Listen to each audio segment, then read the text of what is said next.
Horizon ని మనం భూమి దృష్ట్యా గుర్తించడం, కానీ సముద్రం విషయంలో గుర్తించవచ్చు. కానీ భూమి అయినా సముద్రం ఏంటంటే భూమి ఆకాశాలు కలిసినట్టుగా మనకి, లేకపోతే సముద్రం ఆకాశం కలిసినట్టుగా మనకు కనబడే ప్రదేశాన్ని మనం హారిజన్ అంటాం. ఆ హారిజన్ అనే పాయింట్ తోనే మొట్టమొదటిసారి సూర్యుడు మనకి కనిపిస్తాడు. అంటే ఈ రోజు సూర్యుడు హారిజన్ లో ఏ పాయింట్ లో కనిపిస్తాడో, అంటే ఫర్ ఎగ్జాంపుల్ ఇది హారిజన్ పాయింట్ అనుకోండి, దీని వెనక వైపు మనకి ఏదో ఒక నక్షత్రం రాసి ఉంటది కదా, అంటే సూర్యుడు ఆ రోజు ఆ నక్షత్రంలో ఉదయించినట్టు.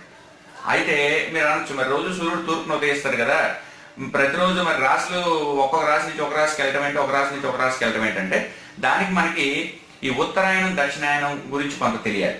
ఇప్పుడు ఉత్తరాయణం అంటే ఏంటంటే సూర్యుడు, అంటే రోజు సూర్యుడిని కొంచెం సూర్య నమస్కారం చేసిన వాళ్ళకి తెలుస్తుంది, సూర్యుడు ప్రతిరోజు తూర్పును ఉదయిస్తాడనేది నిజమే, కానీ తూర్పున ప్రతిరోజు సూర్యుడు ఒకే పాయింట్ లో ఉదయించడండి.